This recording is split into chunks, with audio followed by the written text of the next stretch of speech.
Klay Thompson, Paul George at LeBron James, yan ang ating pag-uusapan. Final seconds. Bryant for the win. Bang! Inamin naman ni Klay Thompson habang kausap si Paul George sa kanyang podcast, na sobra nga daw itong nahirapan sa naging laban nila sa Los Angeles Lakers.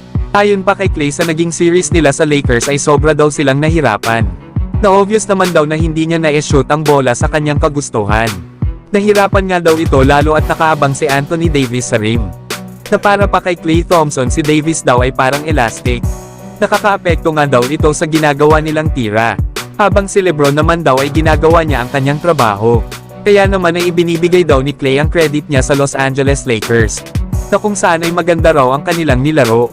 Yan nga mga idol ang mga sinabi ni Klay Thompson patungkol sa naging series nila sa second round ng playoffs laban sa Lakers. Na humanga nga ito sa ipinakitang performance ng Lakers lalo na kay Anthony Davis. Hindi naman ganun ka-solid talaga mga idol ang naging performance ni AD sa naging series nila laban sa Warriors.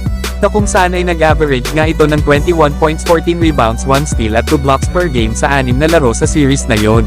Pero si Davis kasi ang naging defensive juggernaut ng kanilang kupunan. Na kung saan ay na-lockdown talaga ni Davis ang Warriors gamit ang pambihira nitong depensa. Kaya naman kahit ang pangalawa sa pinaka-sharpshooter ng Golden State Warriors na si Klay Thompson ay nag-struggle sa series nila laban sa Lakers. Na kung saan ay nag-average lang ito ng 16 points, 4 rebounds at 2 assists per game. Na meron naman itong 34% shooting sa field. Kaya hindi na nakapagtataka kung bakit natalo rin ang Warriors sa series nila laban sa Lakers. Pero kayo mga idol, ano ang masasabi nyo sa revelasyon na ito ni Klay Thompson?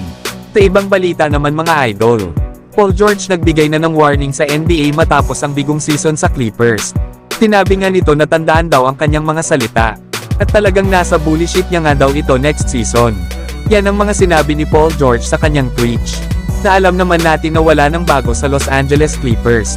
At kahit isang championship ay wala pang napapanalunan ang kanilang franchise sa NBA.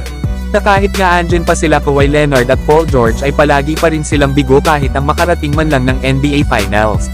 Na isa na nga rin sa dahilan ay ang palaging pagkakaroon ng injury ng dalawang superstars. Kagaya na lang sa nangyari sa nakaraang playoff sa first round. Na kung saan ay na-eliminate sila ng Phoenix Suns dahil na rin sa wala sila Kawhi Leonard at Paul George dahil sa injury.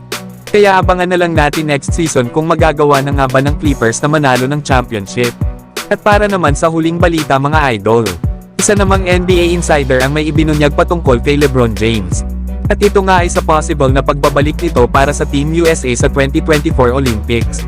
Alam naman natin na nanalo na si LeBron ng 2 Olympic gold medal sa Team USA noong 2008 at 2012. Pero simula noon ay hindi na ulit naglaro si LeBron para sa Team USA sa Olympics.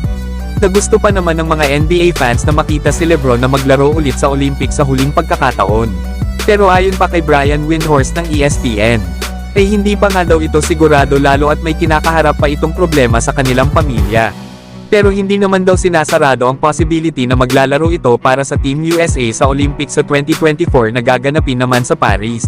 Kaya na kay LeBron pa rin daw ang desisyon kung sasali ba ito sa Team USA. Lalo at kakailanganin niyang maglaan talaga ng oras dito. At kailangan niya din muna sakripisyo ang oras niya sa kanyang pamilya sa darating na summer. At isa pa ay nagkaroon ng cardiac arrest si Bronny kaya walang kasiguraduhan kung maglalaro ba si LeBron sa Olympics. Pero kayo mga idol, gusto nyo ba na makita si LeBron na maglaro sa Olympics? Mag-comment lang. So hanggang dito na lang tayo mga idol.